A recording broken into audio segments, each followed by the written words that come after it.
তো বন্ধুরা, সকালবেলায় উঠে আমার মুখ চোখের অবস্থা দেখতে পাচ্ছ কি বাজে। আজকে আবার নতুন করে ব্লগ শুরু করছি। ফ্যানের কাছে যাই। তো বন্ধুরা, আজকে রবিবার সকাল থেকে আবার ব্লগটা স্টার্ট করলাম। মন মেজাজ তো কিছুই ভালো নয়, তবু জীবনে বেঁচে থাকতে হবে এই পাপের পৃথিবীতে। তো আজ রবিবার সকাল থেকে খুবই ব্যস্ত ছিলাম, সমস্ত কাজবাজ সারলাম, কিছু বাসন টাসন আছে ধুতে হবে, আর একটু বাজারে গেছিলাম। তো বাজারে গেছিলাম, এখানে একটু চিকেন আছে, তো আজকে একটু চিলি চিকেন বানাবো। বলে চিকেন আছে, আর এখানে একটু সজনে শাক আছে, একটু বরবটি আছে, একটু পালং শাক আছে, আর ইয়ে আছে করলা না এটাকে কি বলে জানি না, আর একটু কচু আছে। তো একটু একটু সবজি বাজার করেছে এই কারণে, আর এই শাকগুলো পাশের বাড়ি থেকে দিয়েছে। আর একটু একটু সবজি বাজার করেছে এই কারণে সবজি নষ্ট হয়ে যায়, খাওয়াও হয় না কিছু না, ওর জন্য। আর দেখো বন্ধুরা, সকালের খাবার নিয়ে একদম বসে গেছি। কালকে 3টে লুচি ছিল, তো ওই 3টে লুচি, চপ, শশা আর একটু কড়া করে দুধ চা করে নিয়েছি। তো এইটা দিয়ে ব্রেকফাস্ট সারবো। তো বন্ধুরা, এখন প্রায় বেলা 1:30 বাজলো, আমার সমস্ত কাজকর্ম শেষ। আর এদিকে রান্নাবান্নাও করে নিয়েছি, একটু হালকা রান্না করেছি। আমি দুপুরে একাই খাবো, যদিও সব দিনই দুপুরে আমি একাই খাই। তোমাদের দাদাভাই আজ আসবে। আর এদিকে দেখো হাঁড়িতে একটু ভাত করেছি তাড়াহুড়ো করে, আর এখানে একটু ডাল রান্না করেছি, আর এখানে আমার প্রিয় একটু সজনে শাকের ভাজা করেছি, আর আম কাটবো, খাবো। আজকে আর কিচ্ছু করবো না বন্ধুরা। আর এই যে রাত্রের জন্য একটু ফ্রায়েড রাইস বানাবো, একটু চিলি চিকেন বানাবো বলে সব কিছু রেডি করে রেখেছি। আর এদিকে আদা রসুন একটু কুচিয়ে রেখেছি, আর একটু ফ্রায়েড রাইসের জন্য চালও ভিজিয়ে দিয়েছি। আর এদিকে দেখো আমার ঘরেরও সমস্ত কাজকর্ম শেষ। এদিকে ঘর দোর সব বিছানা টিছানা পরিষ্কার করে ঝাঁটপাট দিয়ে মোছামুছি সব করে নিয়েছি, ডাইনিংটাও মুছে নিয়েছি একদম পরিষ্কার করে। আর একটু রান্নাবান্না করে গ্যাসটাও মুছে পরিষ্কার করে নিয়েছি চারিদিক। তো এবার স্নান করে চলো খাওয়া দাওয়া করে রান্নাবান্নায় লাগবো। আর এইদিকে দেখো বন্ধুরা, হাঁড়িতে জল বসিয়ে দিয়েছি, ফ্রায়েড রাইসের চালটা দেবো, আর একটু জল আর দিয়ে দেবো কয়েকটা গোটা গরম মশলা থেতো করে দিয়ে দিয়েছি। এদিকে জলটাও আমার ফুটে গেছে, তো চালটা তুলে দেব। আর চালটা তুলে দিয়ে এটাকে একটু একটু সাদা তেল, রিফাইন অয়েল একটু দিয়ে দেবো, যাতে এটা ঝরঝরে হয়। তো এটা আমি জানতাম না, তো একটা বৌদির কাছ থেকে জেনেছি। তো এই ঢাকনার 1 ঢাকনা তেল দিয়ে দেবো, তাতে ফ্রায়েড রাইসটা খুব ঝরঝরে বিরিয়ানিতেও হয়। আর এদিকে দেখো বন্ধুরা, কতগুলো কাজু আমার নষ্ট হয়ে গেছে, মনে হয় 150-200 টাকার কাজু। বর্ষাকাল, রোদও পাইনি, নষ্ট হয়ে গেছে। আর ওই পাশে দেখো আমি কড়াই গরম করে রিফাইন অয়েল আর একটু নুন করে দিয়ে দিলাম, দিয়ে গাজর আর ক্যাপসিকাম, বিনস এগুলো সব ভেজে নেবো। ক্যাপসিকাম নেই, সরি, গোটা, তোমরাকে আগের দিন বললাম গোটা ধর্মা খুঁজেছি, ক্যাপসিকাম পাইনি, কি আবার রাজার বাজার যাবে, ওর জন্য আর হয়নি। তো এই গাজর বিনস এইসব দিয়েই করে দেবো। তো আর এদিকে দেখো আমার গাজরটা একটু নাড়াচাড়া করে একটু সেদ্ধ হয়ে যেতে আমি বিনসগুলোও তুলে দিচ্ছি। তো দিয়ে নাড়াচাড়া করে একটু একটু ঢেকে দেব। আর হ্যাঁ বন্ধুরা, তোমাদের সাথে আজ একটা কথা শেয়ার করব, যে আমি এই যে বাড়িটাতে দেখতে পাচ্ছ, এই বাড়িটা হয়তো বা আর থাকবো না, শীঘ্রই ছাড়বো। কেন কি সব কিছুই তোমরাকে পরে বলছি। তো আর এদিকে দেখো আমার ভাতটা হয়েও গেছে। তো ভাতটাকে ভাবছি যে একটু ফ্যানটা গড়িয়ে দেবো, ভাতটাকে গড়িয়ে দিয়ে আর এটাকে ফ্যানে ঝরঝরা করে একটা বড় জায়গাতে করে ঝরঝরা করে মিলিয়ে দেবো। আমার সবজিগুলো ভাজাও হয়ে গেছে, তো ওই তেলেই আমি কয়েকটা কিশমিশকে ভেজে নেবো। আর তোমরা তো দেখতেই পেলে কতগুলো কাজু আমার নষ্ট হয়ে গেছে একদম। তো এরপর থেকে ভাবছি, যেহেতু রোদের খুব সমস্যা এখানে, তো ওই জন্য কম কম করেই কাজু কিনে আনবো। আর এদিকে দেখো আমি কিশমিশগুলোও ভেজে নিচ্ছি। আর এখানে চিকেনে দেখো একটু একটু কাশ্মীরি রেড চিলি পাউডার, আর একটু নুন, আর একটু গোলমরিচের গুঁড়ো, আদা রসুন বাটা, তো এগুলো দিয়ে রেখেছি। আর একটু কাঁচা লঙ্কাকে কুচি করে দিয়ে দেবো। তারপরে এই চিকেনের পকোড়াগুলোকে ছেঁকে তারপরে চিলি চিকেন বানাবো। আর এদিকে দেখো আমি একটু কাঁচা লঙ্কাও কেটে নিচ্ছি। তো আর একটু কর্নফ্লেক্স দিয়ে দিচ্ছি, আর একটা ডিম ভেঙে দিয়ে দেবো।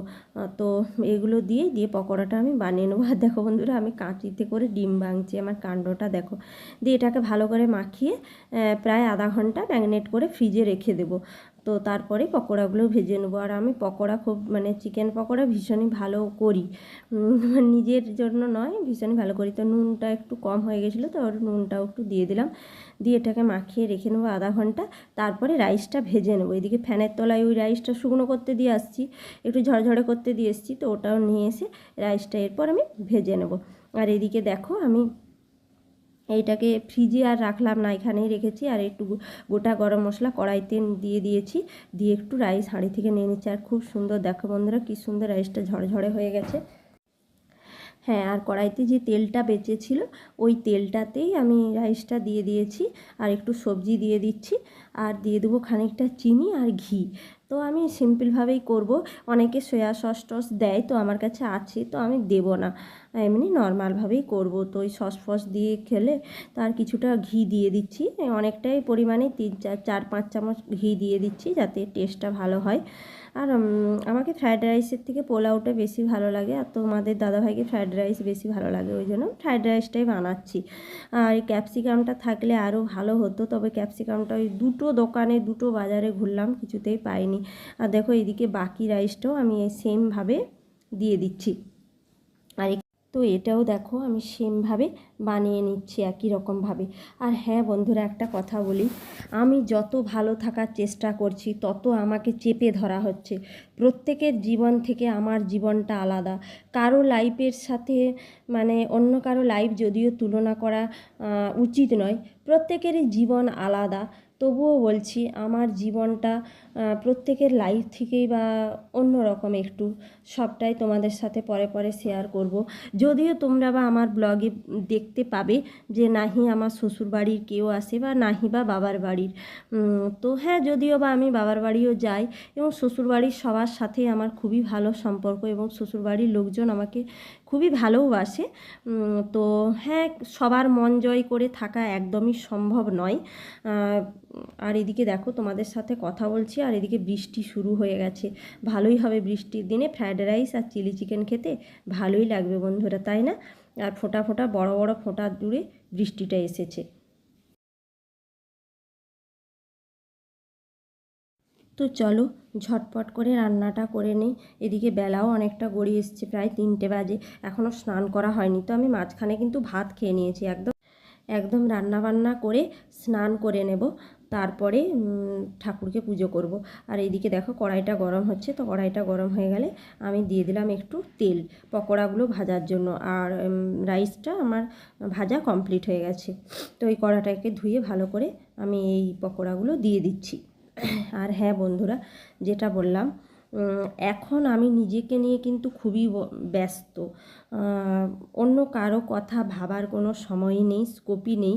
বুঝে নিয়েছি নিজের জীবনটাকে নিজেকেই গোছাতে হবে।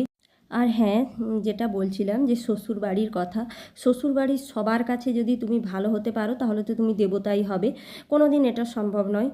প্রত্যেকেই মানে কি বলবো, কোনো না কোনো খুঁত মানে হয়, সবাই যে ভালোবাসবে, সবার সাথে যে ভালো ব্যবহার থাকবে, এরকমটা কোনো মানে নেই। আর এটা নিয়ে আমার কোনো মাথা ব্যথাও নেই। যে ভালো সম্পর্ক রাখতে চায় তার সাথে রাখবো, যে না রাখতে চায় তার সাথে রাখবো না, এই যা। কেননা কেউ তো কাউকে কোনো কারো জন্য কোনো কিছু আটকাবে না, এইটুকুই বলার। আর এদিকে দেখো আমার পকোড়াগুলো লাল লাল করে ভাজা হয়ে গেছে। আমার আর তোমাদের দাদাভাইয়ের জীবনটা না খানিকটা বলতে পারো একই রকম। যখনই কিছু করতে যাই বন্ধুরা, ওরও কি আমারও কি, 10 পা আগে, মানে কিছু করতে গেলেই 10 পা পিছিয়ে যেতে হয়, সামনে আগানোর বদলে 10 পা পিছিয়ে যেতে হয়। কেন বা এরকমটা হয় জানি না। জীবনের স্ট্রাগল কী জিনিস সেটা তোমাদের দাদাভাই আর আমি ছাড়া ভালোভাবে এই মানে এত ছোট বয়স থেকে বুঝেছি যে সেটা আর বলার নয়। সব তোমাদের সাথে একের পর এক আস্তে আস্তে সবই শেয়ার করব। আমি যদিও এই নতুন ইউটিউবে, তাই বা এতটাও এখনও ভেতরের কথা বলছি না। তো আমার এইদিকে দেখো পকোড়াগুলো একবার ভাজা হয়ে গেছে, আর বাকি পকোড়াগুলো আরেকবার দিয়ে দিচ্ছি। আর হ্যাঁ বন্ধুরা, যেটা বলছিলাম, তোমাদের দাদাভাই ছোট্ট ছোট্ট বয়স থেকে যে স্ট্রাগল করেছে, ব্রেনে যে চাপ পড়েছে, মানে সেটা কোনো একটা ছেলের পক্ষে একদম ইম্পসিবল। আর আমার পক্ষেও তাই। আমিও ছোট বয়স থেকেই অনেক অনেক চাপ, অনেক প্রতিঘাত সহ্য করেছি। হ্যাঁ, বলতে পারো যে সামনাসামনি স্পটে থেকে যে মানে স্ট্রাগল, সেটা তোমাদের দাদাভাই করেছে, আর পেছন থেকে ছিলাম আমি। এইটুকুই যা বলতে পারো, আর অন্য কিছু নয়।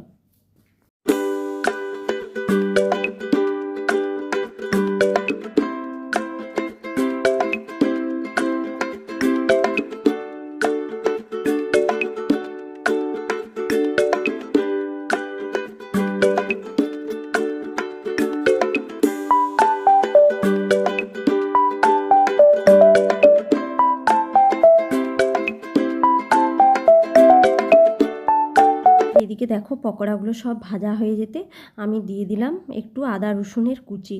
চিলি চিকেনটা বানাবো, আর একটু ক্যাপসিকাম ছিল ফ্রিজে, ওই ক্যাপসিকাম আর পেঁয়াজ করে দিয়ে দিলাম। টমেটো দেইনি, যেহেতু টমেটো সস দেবো, ফ্রিজে টমেটো আছে কিন্তু দেইনি, তো টমেটো সস দেবো, ওর জন্য এগুলো একটু ভেজে নিচ্ছি। হালকা একটু নাড়াচাড়া করব, নাড়াচাড়া করার পরে একটু দিয়ে দেবো টমেটো সস। আর আমার টমেটো সসটাও শেষ হয়ে এসেছে, মনে নেই, বাজারে গিয়েছিলাম নেবো বলে আর মনে নেই। তো টমেটো সস আর হলুদটা আমার বেড়ে গেছে, তো ওই দুটো জিনিস আমি আনবো ভাবছি। কবে বাজার যাই দেখি, আজকেই যাওয়ার ইচ্ছে আছে। না সরি, আজকে যাব না, কাল বিকেলের দিকে যাব, যেহেতু তোমাদের দাদাভাই আজকে একটু তাড়াতাড়ি আসবে, খাওয়া দাওয়া সারবো, আর অন্যান্য কাজকর্ম আছে, সেহেতু আজকে আর যাব না। আর এদিকে দেখো একটু রেড চিলি পাউডার সস দিয়ে দিচ্ছি, রেড চিলি সস। আর তারপরে একটু দেবো সয়া সস, অল্প একটু দেবো। সয়া সস অনেকবার মানে একটু বেশি দিয়ে দিলেই মানে তেতো হয়ে যায়, খাওয়া যায় না। তাই আজকে ভাবছি একদম ঠান্ডা মাথায় একটু অল্প দেবো, যাতে না কোনো তিতা ভাব লাগে সয়া সসটা। ফ্রায়েড রাইসে সয়া সস দিলে হতো, তো আমি দিইনি, এমনি নর্মালটাই ভালো। আর এদিকে দেখো একটু কর্নফ্লাওয়ারকে গুলে দিয়ে দিচ্ছি, একটু একটু গাঢ় গাঢ় হবে আর কি, জিনিসটা টেস্টিও হবে, ভালো লাগবে। আর এদিকে দেখো আমার এটা ফুটে গেছে, ফুটে গেলে দিয়ে দেবো পকোড়াগুলো। আর পকোড়াগুলো দেখেছি বন্ধুরা খুব সুন্দর হয়েছে কিন্তু, তো পকোড়াগুলোও দিয়ে দেবো। এরপর পকোড়াগুলো দিয়েছি, আর চলে গেছে বন্ধুরা কারেন্টটা, তো তোমাদের সাথে আর শ্যুট করতে পারিনি। তো একটু এই দেখো হয়ে গেছে পকোড়া, চিলি চিকেনটা খুব সুন্দর হয়েছে না বন্ধুরা, কালারটাও খুব সুন্দর লেগেছে। তো বন্ধুরা স্নান টান সেরে একদম ফ্রেশ হয়ে চলে এসেছি, আর মাঝখানে খিদে পেয়েছিল, ভাত খেয়ে নিয়েছি, তারপরে স্নান টান সেরে ফ্রেশ হলাম। এখন প্রায় 3:30 বাজে, তো রান্নাবান্না রাত্রের জন্য হয়ে গেছে। এরপর ঠাকুরটা একটু প্রণাম করব, ঠাকুর প্রণাম করে ভিডিও এডিটিং করতে বসবো। তো চলো, ঠাকুরকে প্রণাম করছি। বরাবরই আমিও কি তোমাদের দাদাভাইও কি, আমরা দুজনেই ভীষণ মহাদেবের ভক্ত। তো ঠাকুর কি করবে জানি না, ঠাকুরের উপর ছাড়া, ভরসা ছাড়া তো আমাদের আর কিছু উপায় নেই। ঠাকুরকে ভরসা করতেই হবে। এরপর যেটা ভালো সেটাও ঠাকুর করবে, যেটা খারাপ সেটাও ঠাকুর করবে, ঠাকুরের মর্জি, সবই ঠাকুরের উপরেই এখন ছেড়ে দিয়েছি, কেননা জীবনে অনেক কিছু করে।